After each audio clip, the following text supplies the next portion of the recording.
दोस्तों नमस्कार, ये है मार्गदर्शन फॉर सिविल सर्विसेज। मैं अनुराग चौधरी। दोस्तों एनसीईआरटी श्रृंखला के अंतर्गत आज की वीडियो में आप पढ़ेंगे छठवीं कक्षा की सिविक्स यानी नागरिक शास्त्र, सामाजिक एवं राजनीतिक जीवन भाग 1 का अध्याय 4 लोकतांत्रिक सरकार के मुख्य तत्व। इस अध्याय के अध्ययन से आप जानेंगे लोकतांत्रिक सरकार क्या है या सरकार के लोकतांत्रिक होने की प्रमुख शर्तें क्या हैं। इसके अलावा लोकतांत्रिक व्यवस्था के अनिवार्य घटक या लोकतांत्रिक व्यवस्था को सफल बनाने वाले मुख्य तत्व जैसे जन भागीदारी, समस्याओं का समाधान और समानता व न्याय किस प्रकार से लोकतांत्रिक प्रक्रिया को सुदृढ़ या मजबूत बनाते हैं। तो आइए शुरू करते हैं आज का अध्याय 4 लोकतांत्रिक सरकार के मुख्य तत्व। दोस्तों लोकतांत्रिकरण या लोकतांत्रिक सरकारों की प्रक्रिया को समझने के लिए दक्षिण अफ्रीका में रहने वाली एक लड़की माया की कहानी से हम शुरू करेंगे। दक्षिण अफ्रीका एक ऐसा देश है जहां कई प्रजातियों के लोग रहते हैं। दक्षिण अफ्रीका एक ऐसा देश है जहां पर कई प्रजातियों के लोग रहते हैं। श्वेत यानी गोरे, अश्वेत यानी काले और जिनकी त्वचा का रंग सांवला है जैसे भारतीय। जोहान्सबर्ग में रहने वाली 11 वर्ष की दक्षिण अफ्रीकी लड़की माया नायडू एक दिन पुराने बक्सों की सफाई करने में अपने माँ की मदद कर रही थी। उसे एक रजिस्टर मिला जो अखबार की कतरनों और तस्वीरों से भरा हुआ था। उसमें एक 15 साल के स्कूल जाने वाले लड़के की बहुत सारी तस्वीरें थीं। माया ने जब उस लड़के के बारे में अपनी माँ से पूछा तो पता चला कि उसका नाम था हेक्टर पीटरसन। उसको पुलिस ने गोली मार दी थी। माया को बड़ा झटका लगा। उसने पूछा क्यों? तो माया की मां ने समझाया कि दक्षिण अफ्रीका में पहले रंग भेद कानून से शासित था। रंग भेद का मतलब क्या होता है? तो दोस्तों रंग भेद का मतलब ये होता है कि त्वचा यानी चमड़े के रंग के आधार पर भेदभाव करना। दक्षिण अफ्रीका की प्रजातियां इसी आधार पर अलग अलग समूहों में बटी हुई थीं और वहां के कानून के मुताबिक श्वेत, अश्वेत, भारतीय एवं अन्य प्रजातियों को एक दूसरे से संबंध बनाने की इजाज़त नहीं थी। विभिन्न प्रजातियों के लोग न तो एक दूसरों के आसपास रह सकते थे और न ही आम सुविधाओं का इस्तेमाल कर सकते थे। माया को अपने कानों पर विश्वास नहीं हुआ। रंग भेद कानून के तहत जिस तरह का जीवन वहाँ पर था उसके बारे में बताते हुए माया के माँ की आवाज़ में बड़ा गुस्सा था। उन्होंने बताया कि श्वेत और अश्वेत लोगों के अस्पताल अलग अलग होते थे। अस्पताल की गाड़ियाँ भी अलग होती थीं। श्वेत लोगों के लिए जो अस्पताल की गाड़ियाँ थीं वे ज़रूरत के सामानों से सुसज्जित होती थीं, जबकि अश्वेत लोगों के लिए जो गाड़ियाँ थीं उसमें सुविधाएं उपलब्ध नहीं थीं। उनके लिए रेल, बसें अलग अलग होती थीं, यहाँ तक कि अश्वेत और श्वेत लोगों के लिए बस स्टैंड भी अलग अलग होते थे। अश्वेत लोगों को वोट देने की इजाज़त नहीं थी, यानी उनको मताधिकार नहीं प्राप्त था और देश की सबसे अच्छी ज़मीनें श्वेत लोगों के लिए आरक्षित थीं और अश्वेत लोगों को खेती के लिए सबसे घटिया ज़मीन मिलती थी। इससे पता चलता है कि अश्वेत लोगों एवं भारतीयों को श्वेत लोगों के बराबर नहीं माना जाता था।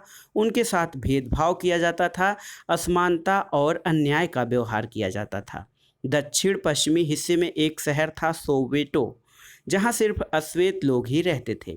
हेक्टर पीटरसन वहीं रहता था। वहाँ के श्वेत लोग अफ्रीकांस भाषा बोलते थे।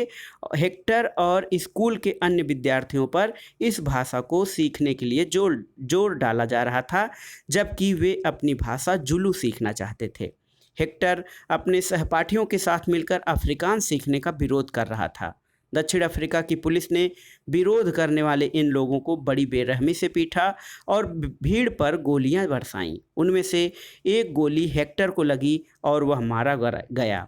यह 16 जून 1976 की घटना है। दोस्तों अफ्रीकी राष्ट्रीय कांग्रेस और उसके जाने माने नेता नेल्सन मंडेला ने रंग भेद के खिलाफ बहुत लंबे समय तक संघर्ष किया। अंततः 1994 में उन्हें सफलता मिली और दक्षिण अफ्रीका एक लोकतांत्रिक देश बना और तब से सभी प्रजातियों के लोगों को बराबर माना जाने लगा। तो कहानी से आप ये स्पष्ट जान गए होंगे कि दक्षिण अफ्रीका में जो प्रजाति भेदभाव था वो चमड़ी के आधार पर था। लोगों के साथ दोहरा व्यवहार किया जाता था।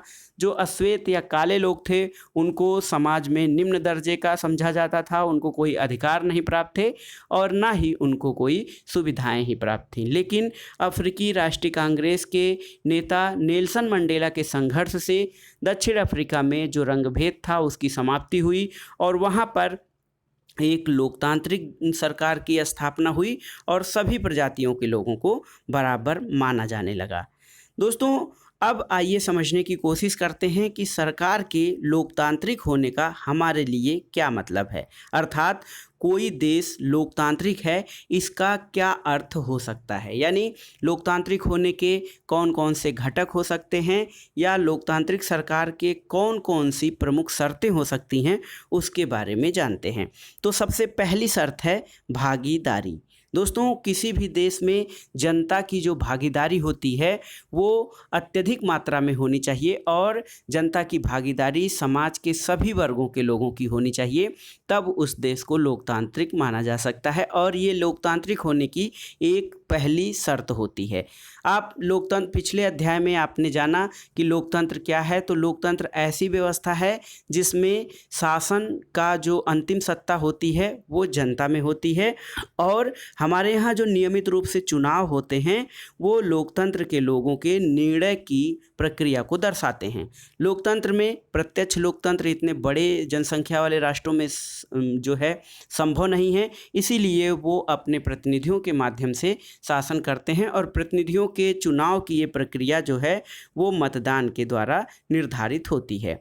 दोस्तों, चुनाव में वोट देकर लोग अपने प्रतिनिधि चुनते हैं और ये प्रतिनिधि लोगों की तरफ से निर्णय लेते हैं। ये मानकर चला जाता है कि प्रतिनिधि जो होते हैं वो निर्णय लेते समय लोगों की ज़रूरतों, उनकी मांगों और भावनाओं को ध्यान में रखते हैं। जो सरकारें होती हैं उनको एक निश्चित समय के लिए चुना गया होता है और भारत में ये अवधि 5 वर्ष की है। एक बार चुने जाने के बाद सरकार 5 वर्ष तक सत्ता में रहती है और सरकार का फिर से सत्ता में बने रहना तभी संभव है जब लोग उसे बार बार चुनेंगे। चुनाव का समय लोगों के लिए वह घड़ी है जब वे लोकतंत्र में अपनी ताकत को महसूस करते हैं। इस तरह से नियमित चुनाव होने से लोगों पर सरकार का नियंत्रण बना रहता है। तो और दूसरी बात क्या है, तो भागीदारी के कुछ तरीके होते हैं। दोस्तों, चुनाव 5 वर्ष में एक बार होते हैं। वोट देने के अलावा लोकतांत्रिक सरकार के निर्णयों और नीतियों में लोगों के भाग लेने के और भी कई तरीके हो सकते हैं। लोग सरकार के कार्यों में रुचि लेकर उसकी आलोचना करके भी अपनी भागीदारी निभाते हैं। केवल चुनाव ही नहीं बल्कि अन्य राजनीतिक प्रक्रियाओं द्वारा लोग राजनीतिक भागीदारी करते हैं। दोस्तों, ये देखिए, अगस्त 2005 में जब एक खास सरकार ने बिजली की दरों में बढ़ोतरी की थी तो लोगों ने अपना विरोध बहुत ही तीखे रूप में व्यक्त किया था। लोगों ने जुलूस निकाला और हस्ताक्षर अभियान चलाया। सरकार ने अपने निर्णय के बचाव में तर्क दिए, लोगों को समझाने की कोशिश की, लेकिन जब अंत में उसे लोगों की मांग माननी पड़ी और बिजली के बढ़ाए गए दामों को फिर से घटाना पड़ा। सरकार को अपना निर्णय बदलना पड़ा क्योंकि वह आम जनता के प्रति जिम्मेदार है और आम जनता के हितों की अनदेखी सरकार नहीं कर सकती है। ऐसे कई तरीके हैं जिसके द्वारा लोग अपनी राय व्यक्त कर सकते हैं और सरकार को ये समझा सकते हैं कि उसे क्या कार्रवाई करनी चाहिए। इन तरीकों में धरना, जुलूस, हड़ताल, हस्ताक्षर अभियान आदि शामिल है।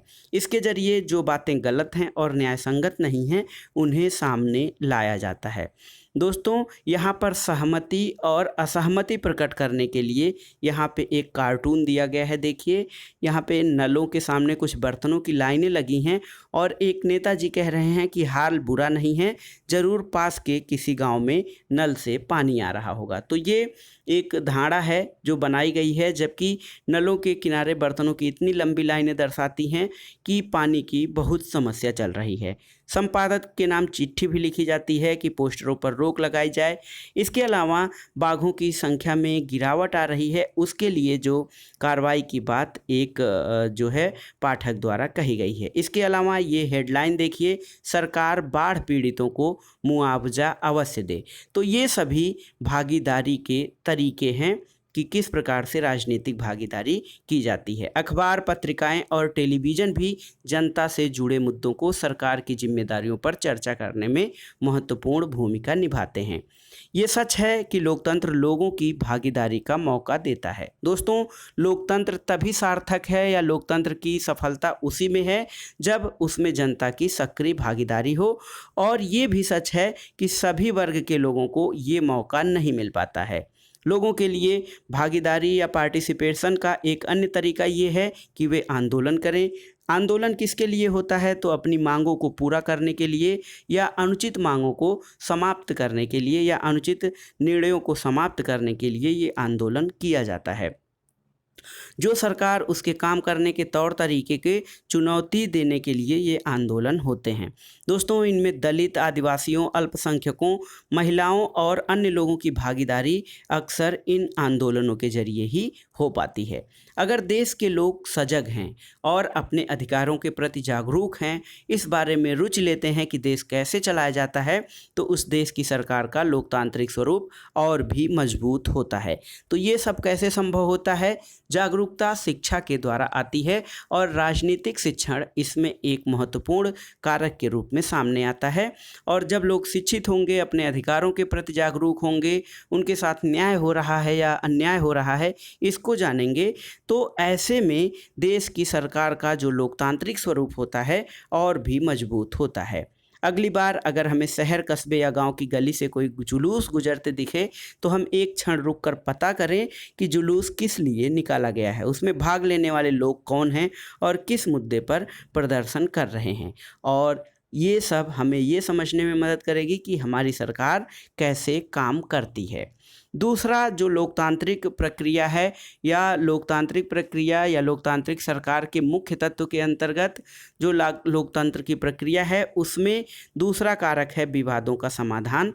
तो दोस्तों, आपने जो लड़की है माया नायडू, उसकी कहानी में पढ़ा कि कैसे विवादों या समस्याओं के समाधान के लिए कई बार हिंसा का प्रयोग किया जाता है। इसलिए ऐसा होता है कि एक समूह यह मान लेता है कि दूसरे समूह को विरोध करने से रोकने के लिए बल प्रयोग करना उचित है। दोस्तों, विवाद कब उभरता है? तो आइए इस पर जानते हैं। विवाद तब उभरता है जब विभिन्न संस्कृतियों, धर्मों, क्षेत्रों और आर्थिक पृष्ठभूमियों के लोग एक दूसरे के साथ तालमेल नहीं बिठा पाते हैं। विवाद का मुख्य मुद्दा ये है कि जब विभिन्न संस्कृतियों, जाति, धर्म और क्षेत्र के लोग एक दूसरे पृष्ठभूमि या एक दूसरे के साथ तालमेल या सामंजस्य नहीं बिठा पाते हैं। ऐसा कब होता है?